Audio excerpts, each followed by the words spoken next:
Հոկտեմբերի 25-ին ժամը 17:30-ին ոստիկանության աշտարակի բաժին դիմաց քաղաքացին հաղորդում էր, որ նույն օրը ժամը 17:00-ի սահմաններում Տիգրան Մեծի փողոցում խանութի դիմաց անհայտ անձը վիճաբանել է Երամ տաքսի ծառայության վարորդներից մեկի հետ, քաշ քշել եւ ծեծել նրան, որից հետո վիճաբանության մեջ մտել նաեւ իր հետ, հայոյել իրեն։ Եկավ այդ տղեն բարև տվեց, միգս լույնած խիչ եկել եմ, բանտեղ ասма եկել եմ ընդ ու մի հատ որ չտավեց ստեից աղում գցեց դա։ Ես դեմնել ուրս խփում, ես իրան վերապացա, չթողեցի։ Մի հատ էլ ստեից ինձ հացեց, ես էլ իրան տվեի։ Այնուհետև անծանոթը հեռացել էր, 10-15 րոպե անց կրկին վերադարձել, սակայն այս անգամ ոչ դատարկաձեռն։ Տենամ եկավ, կայնացել, տենամ ձեռը բան։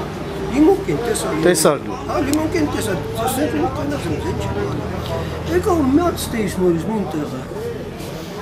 Նենա ես էլ իրան անցավ մի երկու մետր իրան ու քաշեց կորսեմ։ Նռնակը ձեռքին մոտեցել էր ու բռունցքով հարվածել իր դեմքին, որից հետո քաշելով նռնակի օղակը սպառնացել, որ կնետի խանութի մեջ։ Ներկաների միջամտությամբ հնարավոր էր եղել անհայտ անձին հեռացնել փողոցի մյուս կողմը, որտեղ նա նռնակը գցել էր ճանապարհին հարակից տարածքը, սակայն բարեբախտաբար այն չէր պայթել։ Դեպքի վայր մեկնած ոստիկանները հայտնաբերել եւ արգրավել են նռնակը։ Ձեռնարկում են միջոցառումներ հանցագործությունը կատարած անձի ինքնությունը պարզելու եւ նրան հայտնաբերելու ուղղությամբ։ Կատարվում է նախաքննություն։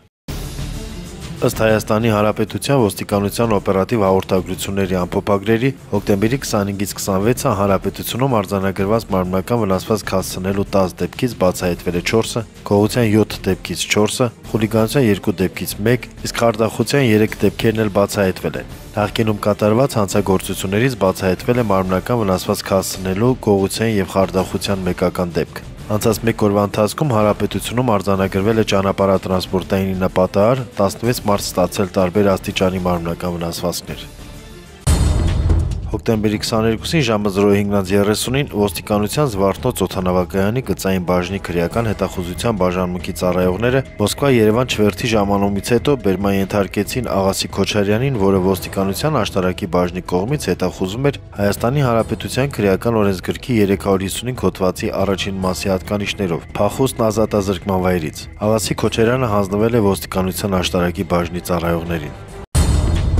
Իջևան քաղաքի Բլբուլյան փողոցի թիվ 19 տան բնակչուհին վերջերս նկատել էր, որ իր տնից հաճախ գումար է անետանում։ Մեկ խոհանոցի բազմոցին դրված պայուսակից, մեկ միջանցքի զարդասեղանից։ Մի օր էլ նկատեց, որ ոսկյա շղթան չկա։ Կինը ոստիկանություն հայտարարություն չէր տվել, փորձել էր միայնակ պարզել, թե ինչպես են կորչում փողն ու ոսկեղենը։ Այդ մասին պատմել էր հարևաններին, համոզված, որ իրենց տուն մտնողները փողոցի տղաներից են, ու չէր սխալվել։ Ոստիկանության Իջևանի բաժին գողության վերաբերյալ ահազանգը հնչեց հոկտեմբերի 23-ին։ Անմիջապես դեպքի վայր մեկնած օպերատիվ խումբը լսեց տուժողին, ուսումնասիրեց դեպքի վայրը եւ ձեռնարկած օպերատիվ հետախուզական միջոցառումներով արձանագրվեց գողությունների բացահայտման փաստը։ Բլբուլյան փողոցի տնից գողությունները կատարելու կասկածանքով բերման ենթարկվեցին նույն թաղամասի 4 անչափահասներ։ Հաշվի առնելով անչափահաս լինելու հանգամանքը ցույց չենք տալիս նրանց դեմքերը, բայց այն, որ տղաները եւ խումբ եւ մեկ-մեկ ջրի ճամփա էին սարքել հարևանի տունը, փաստ է։ Մեխով հյուրասենյակի պատուհանը բացել ու ներս մտնելով տարել էին գումար ու ոսկեղեն։ Պատահել էր նաև այսպիսի դեպք։ Տանը գտած ոսկյա շղթան պոկված էր եղել եւ սկզբում գողացել էին մի մասը, սակայն տղաներից մեկը հետո վերադարձել էր նույն ճանապարհով եւ տարել մնացածը։ Դրա մասին ընկերներին չէր ասել։